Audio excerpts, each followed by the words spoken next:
Today we're working in section 3.2 and we're going to be back at the track. In section 3.1 we looked at the relationship between the 40-yard sprint time in seconds and the long jump distance in inches for a small statistics class with 12 students. A scatter plot with the least squares regression line, y hat, equals 414.79 minus 45.74x, and a residual plot are shown below. Also, s equals 22.38 and r squared equals 0.702. A lot of times with these problems, they're going to give us a lot of information like this, our graphs and our data, because doing it all by hand or even with the help of a calculator can be very time consuming. So when we have this much information, it's our job to be able to interpret it all, really showing that you understand what's happening. So our problem that we're going to start with in part A is to calculate and interpret the residual for Christian, who had a sprint time of 7.25 seconds and a long jump of 110 inches.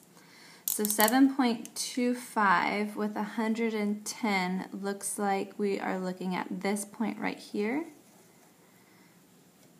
Now if we're going to calculate the residual for him, the residual is the observation minus the prediction. Now we know what our observed value was. We know that there was a long jump of 110 when we plugged in our sprint time of 7.25. We just need to find out what our prediction is. So we're going to use that y hat because that stands for the predicted long jump, and that was given to us up here, 414.79 minus 45.74. We're going to plug in our value that we have.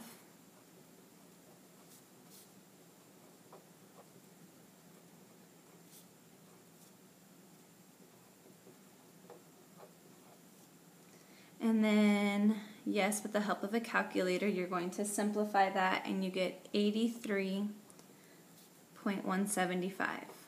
So it was predicted to be about 83 inches, but it actually was about 110. So that's where our observation comes from. Or I'm sorry, our residual comes from. The observation of 110 minus the prediction of 83.175 gives us our residual of 26.825. And as always, we're going to give that answer in context. So Christian's long jump was about 27 inches longer than expected based on his sprint time. Moving on to part B. Is a linear model appropriate for these data? Explain. We can look at the graph and tell they appear to fit a line pretty well. When we draw in our least squares regression line through it, they all seem to be pretty close to that line. But being able to confirm what we're seeing visually, we use our residual. That gives a little bit more support to our claim. So looking at a residual plot, we want to look for a scattering of the points. If we see a scattering of our points, that means we're missing by a random amount above and below. We want to be missing by a random amount. We don't want to miss in a pattern of any sort. If we're missing in a pattern, that means that there was a pattern to begin with that's something other than the line that we've drawn.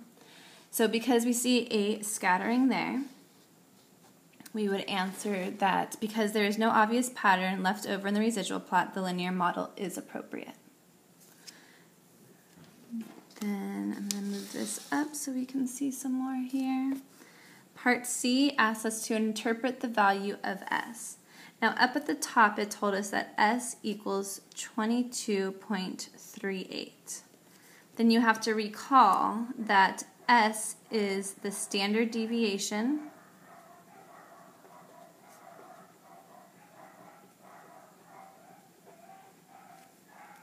of the residuals.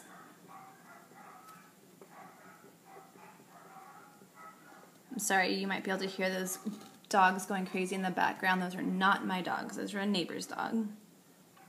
So S is the standard deviation of the residuals. If you think about standard deviation, we're thinking about on average how much it's missing from our mean is what we usually think of, but this is standard deviation of the residuals. So on average, how much is our least squares regression line missing? So if our least squares regression line is our prediction, how much is it missing the actual observed values? So when using the least squares regression line with x equal to sprint time to predict y equal to long jump distance, we will typically be off by about 22.38 inches. And then finally, we're going to interpret the value of r squared. And again, up top, we were given that r squared is equal to 0.702. Now, remember I said before that it looks like our points are pretty close to that line. That means that we would probably have a pretty strong r value. Now, it was negative, so if you remember from videos before, we found that we had a negative 0.84 correlation. R squared is literally squaring that value and getting what it is. But R squared has a different meaning. Remember, it was our coefficient of determination. So